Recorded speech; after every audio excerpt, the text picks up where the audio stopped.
Hi again! It's me, Claire L. Evans. Now, in the last two videos, we've explored the herstory of computer programming, technology, and the internet. We've seen how women, despite making major contributions to computing, have been made invisible in the history books after the computer boys took over. Unfortunately, that's still a problem. In 1983, nearly 40% of computer science graduates in the US were women, but by the 2010s, that number was closer to 17%, and it's not getting better. So what, you might say?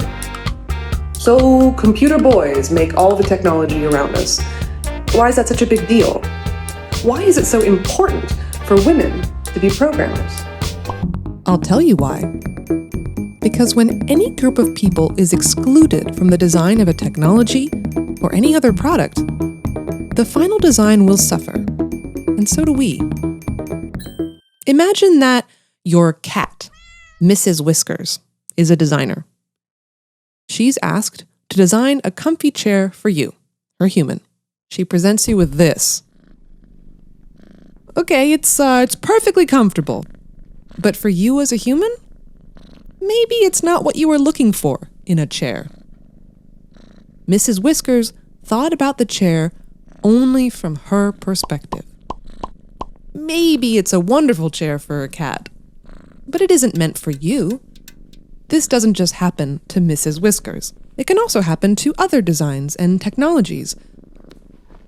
Take a look at this racist soap dispenser, for example.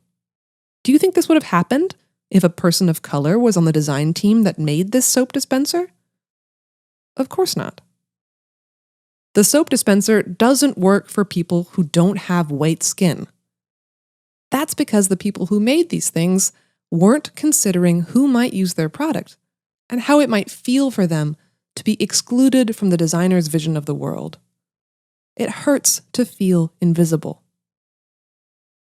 Some of the most influential software in our world is written by groups of mostly young, mostly white, mostly men who rarely anticipate the effect their code is going to have on people who aren't exactly like them. Take TikTok, for example.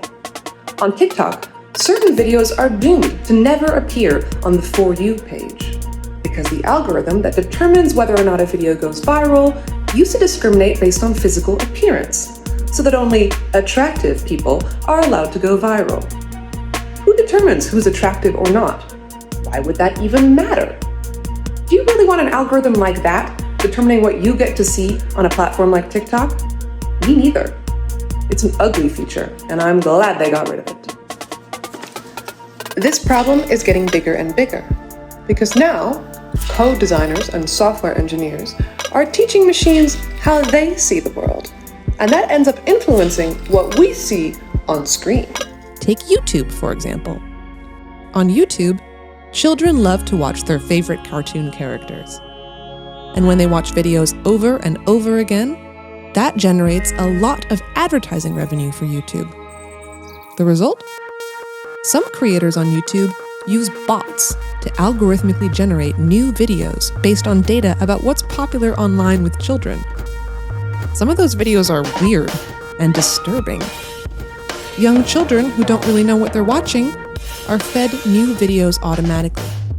And as this happens, their brains are filled with mediocre media content, automatically composed by a computer. We learned in the last episode that internet culture was commercialized. You remember? Well, this is where that's led us. Attention on YouTube is monetized, and little kids get their heads filled with disturbing video content. This problem will only get bigger and bigger as computer girl Tabitha Rezer showed us in her work Premium Connect. Digital systems which are present everywhere. They are in computers, mobile phones, household appliances, space and medical systems. You can see them pretty much everywhere around you. It's important that we take back control of the technologies around us. And as we've shown, we could do so by taking as many perspectives into account as possible. To make information as rich as possible, we should always try to see the world from many different perspectives. Step into someone else's shoes and try to imagine how they see things. To show you how important and how difficult that is, we'd like you to design a pair of shoes for Mrs. Whiskers. Or any mode of transportation, really. Just think of what Mrs. Whiskers would want. Think of all her unfulfilled hopes and aspirations. You can do it. Just be creative and efficient and inclusive and kind and practical and reasonable and fair and thank you for watching these videos. If you like what you see, follow me on social media, sign up for the Moo newsletter, and give a thumbs up to every woman you know who works in tech.